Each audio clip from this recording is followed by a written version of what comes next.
ನಿಮ್ಮ ಕ್ಷೇತ್ರಕ್ಕೆ ನಾವು ಕೃಷ್ಣ ಬೈರೇಗೌಡರನ್ನ ಯಾವಾಗ್ಲೂ ಫಾರಿನ್ ಅಲ್ಲಿ ಕಲ್ತು ಬಂದಿದ್ದಾರೆ ಅವರು ಕೂಡ ಅವ್ರ ತಂದೆಯವರು ತೀರ್ಕೊಂಡಾಗ ಅವರು ರಾಜಕೀಯಕ್ಕೆ ಎಂಟ್ರಿ ಆಗ್ತಾರೆ. ಎಂಟ್ರಿ ಆದಾಗ ಬಹಳ ಜನ ಫಾರಿನ್ ಅಲ್ಲಿ ಓದ್ಕೊಂಡ್ ಬಂದ್ರೆ ಅವ್ರಿಗೆ ಹೆಂಗ್ ಗೊತ್ತಾಗುತ್ತೆ ಪಾಲಿಟಿಕ್ಸ್, ಅವ್ರೇನ್ ಮಾಡ್ತಾರೆ ಅಂತ.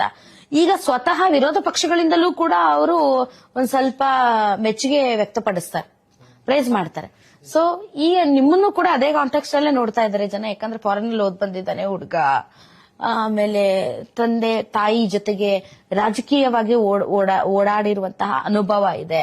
ಸೊ ಹೊಸದಾದಂತಹ ಆಲೋಚನೆಯೊಂದಿಗೆ ಬಂದಿರುವಂತಹ ಯುವಕ ಹೊಸದಾಗಿ ಏನ್ ಮಾಡಬಲ್ಲರು ಅನ್ನೋದ್ರ ಬಗ್ಗೆ.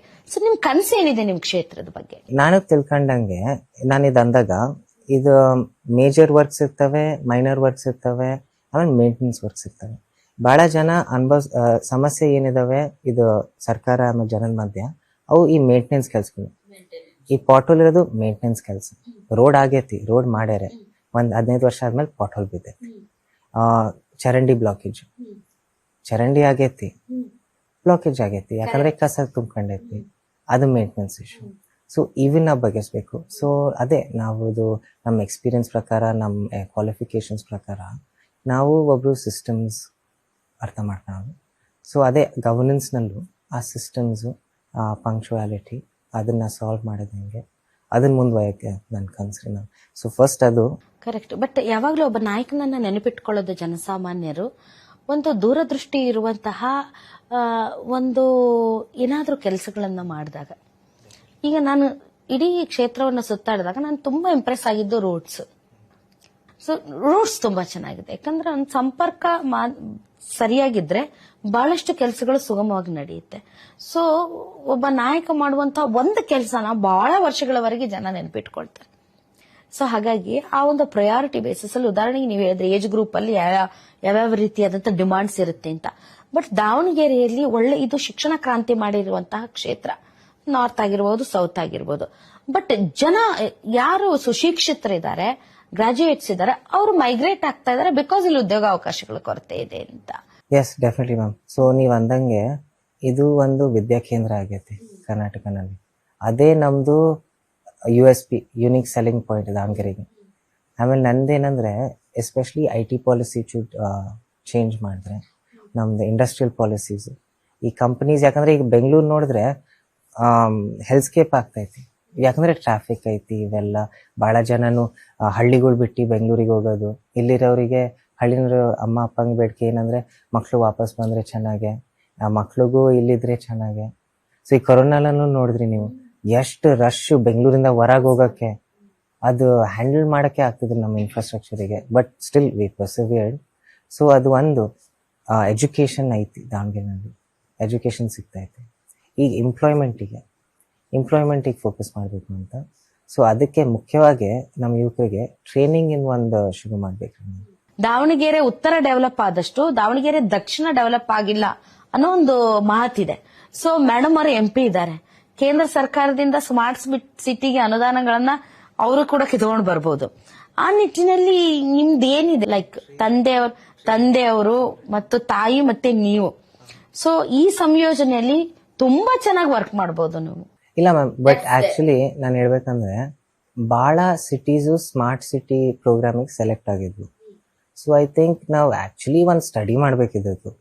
ನನಗೂ ಯುವಕನಾಗಿ ಡೇಟಾ ಸೈನ್ಸ್ ಬ್ಯಾಕ್ಗ್ರೌಂಡ್, ನನಗೆ ಇಷ್ಟ ಎಂತ ಮಾಡಕ್ಕೆ. ಸೊ ಇವೆಲ್ಲ ಸ್ಮಾರ್ಟ್ ಸಿಟೀಸ್ ಏನೇನು ಸೆಲೆಕ್ಟ್ ಮಾಡ್ತು, ಯಾವ ಲೆಕ್ಕಕ್ಕೆ ಬದಲಾವಣೆ ಕಂಡೈತಿ ಆ ಫಂಡ್ಸ್ ಇಂದ, ಅದೊಂದು ಮಾಡ್ಬೇಕ್ರಿ ನಾನು. ನಿಮ್ಗೆ ಯಾಕೆ ಓಟ್ ಹಾಕ್ಬೇಕು, ಬಿಜೆಪಿ ಅವ್ರಿಗೆ ಯಾಕೆ ಓಟ್ ಹಾಕ್ಬಾರ್ದು? ಸ್ಪಷ್ಟವಾಗಿ ಹೇಳ್ಬೇಕಂದ್ರೆ, ನೀವು ಈ ಇಂಟರ್ವ್ಯೂನಲ್ಲಿ ನೀವು ಆಮೇಲೆ ವ್ಯೂವರ್ಸು ನೋಡ್ತಿದ್ದಾರೆ, ನಮ್ದು ಮಾತಾಡೋದು ರೀತಿ ನೀತಿ, ಈ ಸ್ಕಿಲ್ಸ್ ಏನಿದಾವಲ್ರಿ, ಇವೇ ಮುಖ್ಯವಾಗಿರೋದು. ಆಮೇಲೆ ನನಗೆ ತಿಳಿದಂಗೆ ನಾನು ಯಾಕೆ ಸೂಟಬಲ್ ಕ್ಯಾಂಡಿಡೇಟ್ ಅಂದರೆ, ನಾನು ಯುವಕ, ನಾನು ಎಜುಕೇಟೆಡು, ಆಮೇಲೆ ನನ್ನ ಹತ್ರ ಭಾಳ ಗೈಡೆನ್ಸ್ ಐತಿ, ನಮ್ಮ ಅಮ್ಮ ಇರಲಿ, ಅಪ್ಪ ಇರಲಿ, ಅಜ್ಜರಿರಲಿ. ಆಮೇಲೆ ನನಗೂ ಭಾಳ ಜನ ಈಗ ಅಂದಂಗೆ ನಾನು ಶಾಮನೂರು ಫ್ಯಾಮಿಲಿಯಿಂದ ಬಂದೀನಿ. ಒಬ್ಬರು ಮಗ, ಒಬ್ಬರು ಮೊಮ್ಮಗ ಅಂತಾನೆ ಇಟ್ಟಿಸ್ಕೊಂಡಿದ್ದಾರೆ. ಬಟ್ ಅದಕ್ಕಿಂತ ಮುಖ್ಯವಾಗಿ ನನ್ನ ಕೆಲಸಗಳಲ್ಲಿ ಮಾಡ್ಕೊಳಕರನು ಭಾಳ ಜನ ಸಿಕ್ಕಿದೆ ನನಗೆ ದಾವಣಗೆರೆಯಲ್ಲಿ. ಸಮರ್ಥ ಅವ್ರ ಫ್ರೀ ಟೈಮ್ ಅಲ್ಲಿ ಏನ್ ಮಾಡ್ತೀರಿ, ಏನೇನ್ ಹಾಬೀಸ್ ನಿಮ್ದು? ಈಗ ಬೆಳಗ್ಗೆ ನಾನು ಜಾಸ್ತಿ ಕುಂದವಾಡ ಕೆರೆಗೆ ಹೋಗ್ತೀನಿ. ನಾನು ಚೂರು ಲಾಂಗ್ ಡಿಸ್ಟೆನ್ಸ್ ರನ್ನರು. ಸೊ ಅಂತ ಹಾಬೀಸ್ ಇಟ್ಕೊಂಡು ಹ್ಞೂ ರೀ. ಯಾಕೆ ಅದಕ್ಕೆ ಎಷ್ಟು ತೆಳ್ಳಗಿದ್ದೀವಿ. ಓ ಹೌದು, ಅದಕ್ಕೆ ಇಷ್ಟ ತೆಳ್ಳಗಿದ್ದೀರಾ? ಹೌದು, ಲಾಂಗ್ ಡಿಸ್ಟೆನ್ಸ್ ರನ್ ಮಾಡೋರೆಲ್ಲ ತೆಳ್ಳಗೆ ಇರ್ತಾರೆ. ಸೊ ಆ ಸಾಮರ್ಥ್ಯ ಐತಿ, ಆ ಸ್ಟಾಮಿನಾ ಐತಿ. ಬಟ್ ಫ್ರೀ ಟೈಮ್ ಅಂದ್ರೆ ಕುಂದವಾಡ ಕೆರೆ ಮಟ್ಟ ಓಡ್ತೀರಾ? ಹಿಂಗೆಲ್ಲ ಮಾಡ್ತಿದ್ದಿಲ್ಲ ಮ್ಯಾರಥಾನ್ಸ್ ನಲ್ಲಿ. ಓ ಹೌದಾ, ಪಾರ್ಟಿಸಿಪೇಟ್ ಮಾಡಿದ್ದೀರಾ ಮ್ಯಾರಥಾನ್ ಅಲ್ಲಿ? ಬಹಳ. ಬಟ್ ಅದೇ ಫ್ರೀ ಟೈಮ್ ಅಂದಾಗ ಏನಾಗೈತೆ ಅಂದ್ರೆ, ಎಸ್ಪೆಷಲಿ ನಾನು ಕೆಲಸ ಮಾಡಕ್ ಶುರು ಆದಾಗ, ಕೆಲಸ ಇಲ್ಲಿ ದಾವಣಗೆರೆಯಲ್ಲಿ ಶುರು ಮಾಡಿದಾಗ ಅಷ್ಟಕ್ಕೊಂದು ಕೆಲ್ಸಗಳಿದಾವೆ. ಅದೇ ಫ್ರೀ ಟೈಮ್ ಆಕ್ಯುಪೈ ಮಾಡ್ತೈತ್ರಿ. ಎಸ್ಪೆಷಲಿ ಅಜ್ಜರ್ ಚೂರು ತೀರ್ಕೊಂಡ್ಮೇಲೆ ಚೂರು ಅಜ್ಜರ್ದು ಏನ್ ವಾಯ್ಡ್ ಇತ್ತಲ್ರಿ, ಅದ್ ನನಗೆ ಅನ್ಸ್ತದ ಜಾಸ್ತಿ ಅಪ್ಪರು ಅಮ್ಮಾರು ಫೀಲ್ ಮಾಡ್ತಿದ್ದಾರೆ. ಅಂದ್ರೆ ಕೆಲ್ಸಗಳಲ್ಲಿ ಸಂಸ್ಥೆ ನಡೆಸೋದ್ರಲ್ಲಿ. ಸೊ ಅದ್ರಲ್ಲಿ ನಾನು ಒಂಚೂರು ನನ್ನ ಭಾಗ ಏನೈತಿ ಮಾಡ್ಕೊಂತ ಬಂದ್ವಿ. ಆಕ್ಚುಲಿ ಏಜ್ ಎಷ್ಟ್ರಿ? 27 28? 27 ರೀ. ಆದ್ರೆ ಪ್ರತಿ ಸಲ ನ್ಯೂಸ್ ನಲ್ಲಿ ನಾನು ಇನ್ನ ಚಿಕ್ಕವನ್ ಆಗ್ತಿತ್ತು. ಒಂದ್ಸತಿ 27, ಒಂದ್ಸತಿ 26, ಒಬ್ರು 24. 24 ಅಂದ್ರೆ ಆಮೇಲೆ ಹಾಗೆ ಕಂಟೆಸ್ಟ್ ಮಾಡಕ್ಕಾಗಲ್ಲ ಅಂತಾನು ಗೊತ್ತಿಲ್ಲ ಚೂರು ಜನಕ್ಕೆ. ಮೇಡಮ್, ಏನ್ ಎಲೆಕ್ಷನ್ ಆದ್ಮೇಲೆ ಮದುವೆ ಮಾಡ್ತೀರೇನ್ ಮಗಂದು? ಇಲ್ಲಿ ನಿಮ್ಗೆ ಇನ್ನೂ ಇಬ್ರು ದೊಡ್ಡ ಮಕ್ಳು ಇರ್ಬೇಕಲ್ರಿ ಮೇಡಮ್? ಇವರೆಲ್ಲ ಅಷ್ಟ? ನಾವ್ ದೊಡ್ಡವ್ರಿ. ಸಮಾಜ ದೊಡ್ಡವರು, ಅದಾದ್ಮೇಲೆ ಶ್ರೇಷ್ಠ, ಶಿವ, 3 ಜನ ಮಕ್ಳಿದ್ದಾರೆ. ಅದೇ ನೋಡಕ್ ಅವ್ರು ನನ್ಕಿಂತ ದೊಡ್ಡವ್ರು ಕಾಣ್ತಾರೆ. ಏನ್ ಮೇಡಮ್, ಮದುವೆಗಿದ್ವಿ ಪ್ಲಾನ್ಸ್ ಇದಾವ? ಸದ್ಯಕ್ಕೆ ಏನೂ ಇಲ್ಲ.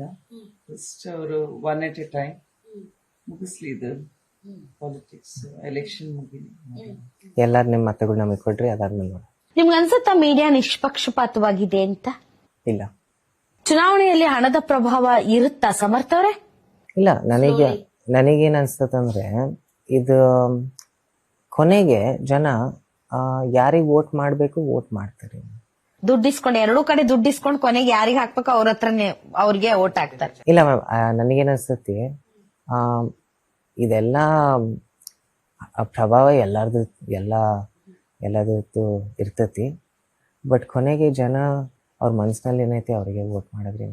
ಸಿದ್ದರಾಮಯ್ಯ ಅಗೇನ್ ಅವ್ರ ಹಿಸ್ಟ್ರಿ ನೋಡಿದ್ರೆ ಮ್ಯಾಮ್, ಎಸ್ಪೆಷಲಿ ಅವರು ಲಾ ಫ್ರಂಟ್ ನಲ್ಲಿ ಏನ್ ಮಾಡಿದ್ರು, ನಾನು ಬಹಳ ದೊಡ್ಡ ಫ್ಯಾನ್ ರೀ ಮ್ಯಾಮ್. ಆಮೇಲೆ ಅವ್ರು ಎಸ್ಪೆಷಲಿ ಹೆಂಗೆ ಅವ್ರದ್ದು ಭಾಷಣಗಳಿರ್ಲಿ, ಜನ ಜೊತೆ ಮಾತಾಡತ್ತಾರ, ಅವ್ರದ್ದು ಅದು ಸ್ಟೈಲು ಏನಂತ್ರಿ ಮ್ಯಾಮ್, ಅದು ಭಾಳ ಕಂಫರ್ಟಿಂಗ್ ಅನ್ಸ್ತತ್ರಿ ಮ್ಯಾಮ್ ಜನಗಳಿಗೆ.